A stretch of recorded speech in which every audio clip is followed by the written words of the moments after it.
Good morning, good evening, good night, wherever you are. Today I'm going to take a look at some of the books that I use on a daily basis to help me with my graphic design. So let's dive in and take a look at some of these books.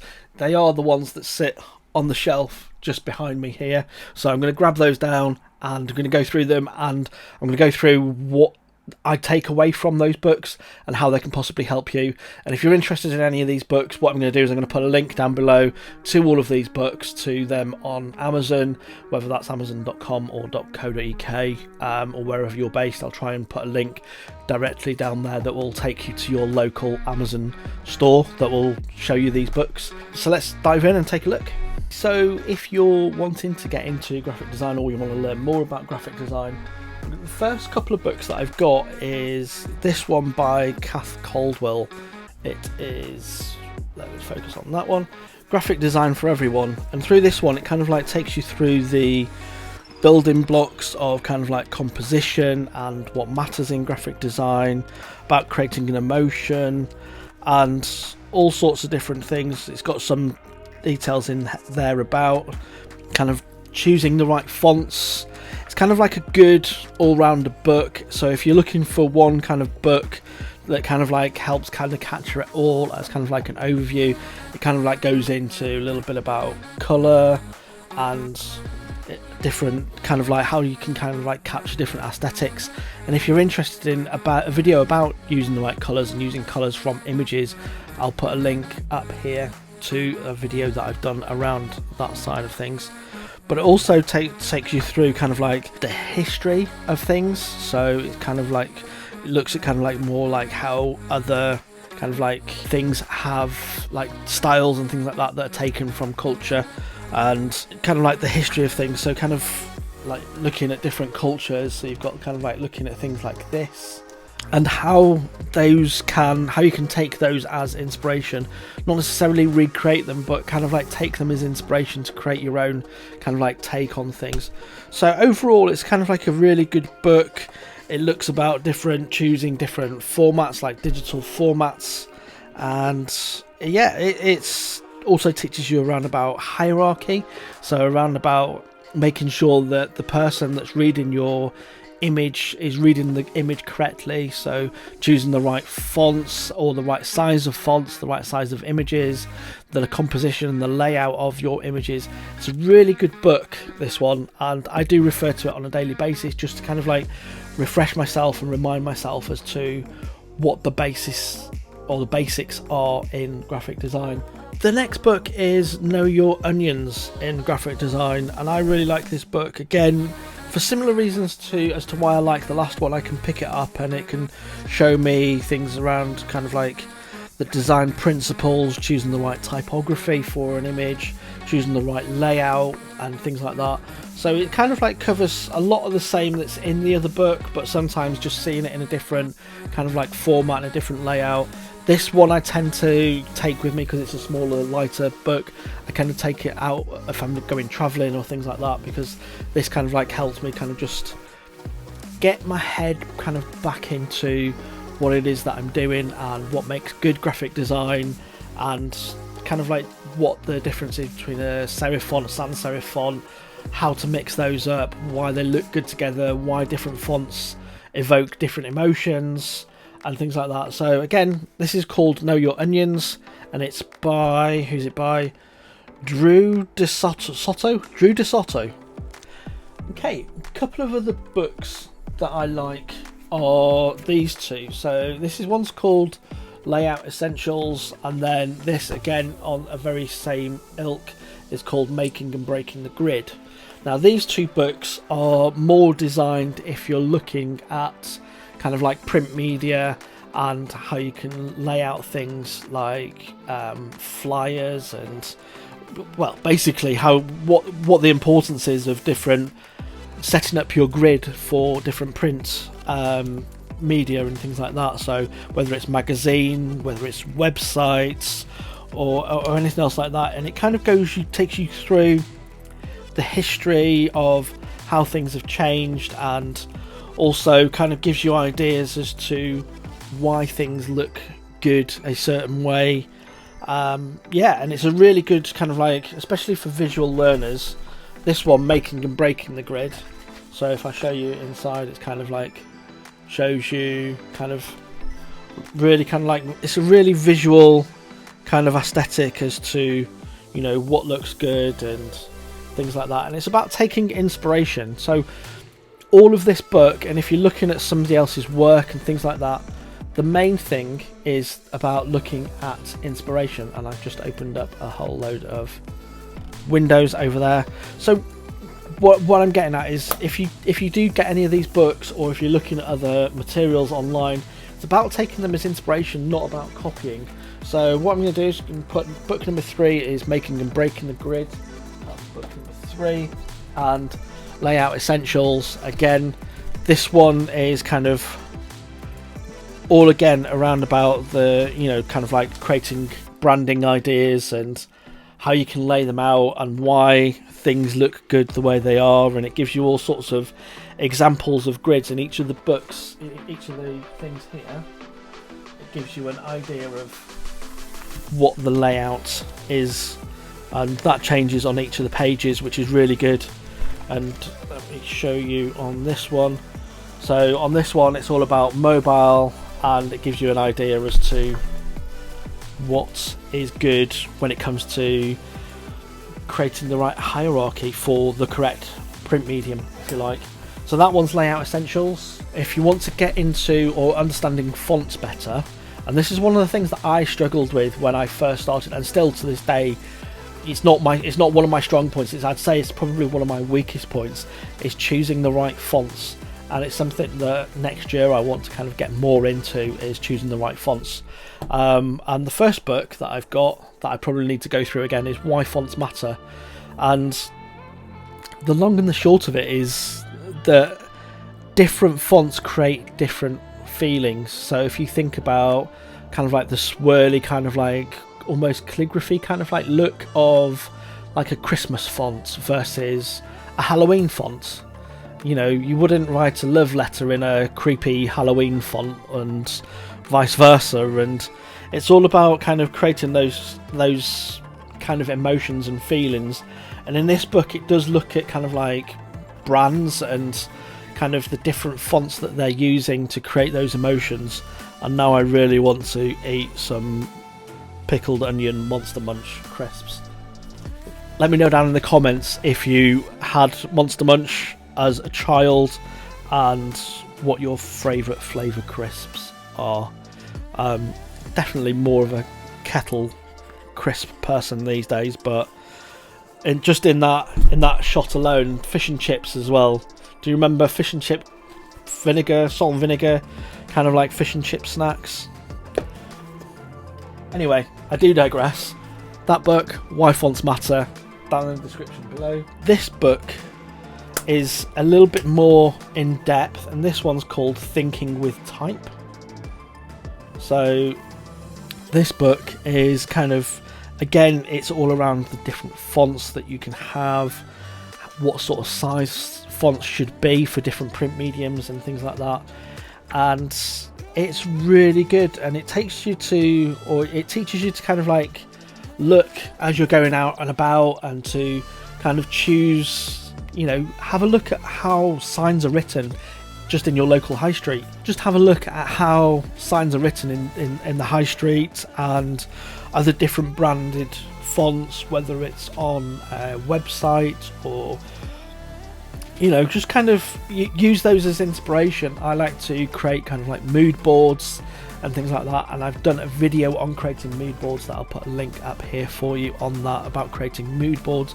Because when you're designing, it's really important to create a mood board. And I also do this in Pinterest. I'll put a link down below to my Pinterest account as well, because that's something that I'm building out a little bit more at the moment. I've got so many projects on the go at the moment, but Thinking with Type is the next book, and that one's a really good book, as I say, to just teach you not just about the history of fonts and why they matter, but just how they can create different emotions. Obviously, when you're creating a graphic, you want to have the right words that are on that graphic to have a call to action, to create an emotion, to create a feeling or something like that. And choosing the right words on your graphic are also very important, and that's why I've got these two books. So I'm going to cover these two in the same kind of like section, if you like. This one's called Words That Sell, and this one's called More Words That Sell. And effectively what these are they're kind of, it's almost kind of like a dictionary, if you like. So it kind of gives you an idea of kind of phrases or individual words that create those feelings. So if like this one's all about fast, so kind of like speed, and it's saying, you know, full throttle, immediate, swift, speedy, all that kind of thing, fast results. So it's kind of giving you that kind of like sense of urgency. Then there's kind of like gift, elegantly wrapped, and it's kind of, you know, if it's elegantly wrapped, it kind of gives you that more kind of like feeling of more luxury kind of like feeling. And you know, just scroll around here, and we've got reliable, and it says lasts a lifetime, individually tested, quality controlled, and it kind of gives you all those kind of like feelings. And yeah, as I say, Words That Sell, and also the follower book, which is called More Words That Sell. They're more kind of like copywriters' quick reference guide, if you like. If you want to learn more about copywriting, then one of the books that I do recommend is this one. It's Adweek Copywriting Handbook, and this will just teach you from beginning to end about copywriting and help you understand more about copywriting and why it matters in your design. So that one, the Copywriting Handbook by Joseph Sugarman. And as I say, all the links will be down in the description below. Now, another thing that matters when it comes to graphic design is obviously you're looking at hierarchy, you're looking at fonts, use of fonts, creating emotions, creating the right words. But also in there, when you're looking at graphic design, what matters in graphic design as well is kind of like the visual aspect of it. And one of those things about the visual aspect is colour. Choosing the right colour and how colours work together can be a little bit hard to get your head around at first, because you've got all sorts of different kind of like colour wheels and how different colours complement each other. And there's some online resources as well that I'll put links to down in the description below when it comes to colour. I use a website called Coolers. I think it's called Coolers. Coolers.co, I think is the website. I'll put a link down below. It'll be below all the books. But when it comes to colours, industry standard is Pantone. Now this is a bit of a beast of a book, and it's the 20th century in colour, and it looks through how different colours have created different kind of like feelings. So you've got kind of like this pop art kind of look and feel, which is the Andy Warhol kind of look, and down the side of each of these in the book, sorry if I'm bumping the mic, but down the side it also gives you the Pantone colours, which is really good. And you can use an online app. They've got an online app that you can use to get those colours and find out what the actual hex codes are. But this looks through different kind of emotions and different kind of like scenes and things like that. So you've got a site like here, you've got very much kind of like a greeny, kind of like a sea kind of like colour palette. And colour palettes is something that I really enjoy putting together. I don't know if you remember the original iMac all-in-one Apple computer before they became just kind of like a screen, but that's what they used to look like, CRT monitors. And I remember selling these when I worked in computer sales, but these were just delicious. I just love the way they look. One of the things I'd love to do is actually probably get one of those when I get my own office, just as a bit of a retro thing. I would love to own an old Apple computer. I don't know what it is about Apple, but again, that's something that, you know, Apple, they're not the cheapest thing, but they create a whole feeling around the actual product, And that's what graphics design to me is all about, is about learning how to create that emotion, how to put that product across to somebody in a better manner, and how it creates that kind of like statement of feeling. And as I say, this is the Pantone 20th Century book of colour, all the colour options that you could ever want, and it's just a really good reference book if you're looking for something which is a colour palette. And as I say, I will put a link to that down in the description below as well. Whether you use stock photography or whether you're looking at taking your own photography, it's really important to understand the basics of what makes a good photography, what makes a good photograph. So for me, it's all about kind of like composition, evoking an emotion, and showing that product in a good light, whether it's, you know, a picture of a person or different, what else have we got here, kind of like architecture, kind of like touristy kind of like shots. But this is a DK book, and for me, DK are just really good at getting down the basics and explaining to them. So it explains things like shutter speed, ISO, and the other one in the triangle, shutter speed, ISO, and I can't remember the other one, it's totally gone out of my head. Even if you're using a camera phone, then learning the basics of photography can still help you. You can get some amazing results these days with a camera phone, and or, you know, whether that's iPhone, Android, Google, whichever phone you're using.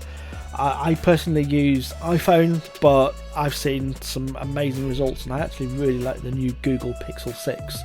Don't tell Apple. But to me, it just looks like a really nice phone, and I really like it.